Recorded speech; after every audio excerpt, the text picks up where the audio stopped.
ಕಪ್ಪು ನಾಯಿಗಳಿಗೆ ನೀವು ಪ್ರೀತಿಯಿಂದ ಊಟ ಎಲ್ಲ ಕೊಟ್ರೆ ರಾಹುಕೇತುಗಳಿಗೆ ಶಾಂತಿ ಮಾಡ್ದಂಗೆ. ಹೌದಾ?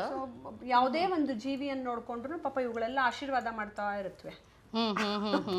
ನೋಡಿ ನನ್ನ ತೊಡೆ ಮೇಲೆ ಮಲ್ಕೊಂಡ್ಬಿಟ್ಟಿದೆ. ಇದ್ರ ಹೆಸರು ಏನ್ ಹೇಳಿದ್ರಿ? ಕೃಷ್ಣ. ಕೃಷ್ಣನಾ? ಓ ಕೃಷ್ಣ.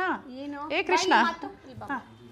ಸೊ ನೀವು ಈಗ ಸ್ಪಿರಿಚುವಲಿ ಹೇಳಿದ್ರಿ, ಈಗ ಪೆಟ್ ಇದು ಡಾಗಿಗಳ ಬಗ್ಗೆ ನೀವು ಆಸ್ ಎ ಅಂದರೆ ನಾರ್ಮಲ್ ಹೇಳೋದಾದ್ರೆ ಏನು ಟಿಪ್ಸ್ ಕೊಡ್ತೀರಾ? ಹೇಗೆ ಹೇಗೆ ಅವನ್ನ ಮುದ್ದು ಮಾಡೋದಾಗ್ಲಿ ಮೇಂಟೈನ್ ಮಾಡೋದಾಗ್ಲಿ ಹೇಗೆ? ಅದು ನನಗೆಲ್ಲ ಸ್ಪಿರಿಚುವಾಲಿಟಿಲೇ ಇರೋದ್ರಿಂದ ಮುದ್ದೇನಂದ್ರೆ ಕ್ಲೀನಾಗಿ ಇಟ್ಕೋಬೇಕಷ್ಟೇ. ಅದಕ್ಕೆ ಪಾಪ ಯಾವಾಗಲೂ ಏನಂದ್ರೆ ದೇವ್ರ ಹತ್ರ ಎಲ್ಲ ಓಡಾಡ್ತಾರಲ್ಲ, ಈಗ ಬಹಳಷ್ಟು ಮನೇಲಿ ದೇವ್ರ ರೂಮು ಎಲ್ಲ ಟಚ್ ಮಾಡಬಾರ್ದು ಡಾಗಿಗಳು ಅಂತ ಹೇಳ್ತಾರೆ. ಹತ್ರನೂ ಸೇರ್ಸಲ್ಲ, ಡಾಗಿಗಳನ್ನ ಕಟ್ಟ ಹಾಕ್ತಾರೆ. ಅದನ್ನ ನಾನು ಕೇಳ್ತಾ ಇರೋದು. ಇಲ್ಲ ಇಲ್ಲ ಇಲ್ಲ, ದೇವ್ರ ಹತ್ರ ಎಲ್ಲ ಹೋಗ್ಬೇಕು. ನಿಮ್ಮ ಮನೆಗೆ ಯಾವುದೋ ಒಂದು ಕಾರಣದಿಂದ ಅದೊಂದು ಜೀವಾತ್ಮ ಒಂದು ಪ್ರಾಣಿ ಸ್ವರೂಪವನ್ನ ಪಡ್ಕೊಂಡು ಬಂದಿರುತ್ತೆ. ಅದು ಬೆಕ್ಕಾಗಿರ್ಲಿ, ಬೆಕ್ಕು ರಾಹು ಪ್ರೇರಿತ, ರಾಹು ಕಡೆಯಿಂದ ಬಂದಿರುತ್ತೆ. ಅಥವಾ ಯಾವುದೋ ಮನೇಲಿ ಪಕ್ಕದಲ್ಲಿ ಹೋಗೋದು ನೋಡಿ, ನಿಮ್ಮ ಮನೆಗೆ ಬೆಕ್ಕು ಬರಕ್ ಶುರು ಮಾಡ್ಕೊಂಡಿರುತ್ತೆ. ಬಟ್ ಯಾವುದೋ ಮನೆ ನಾಯಿನೂ ನಿಮ್ಮ ಮನೆ ಮುಂದೆ ಬರಕ್ ಶುರು, ಅದೆಲ್ಲ ಕನೆಕ್ಷನ್ ಇದೆಯಾ? ಕನೆಕ್ಷನ್ ಇದೆ.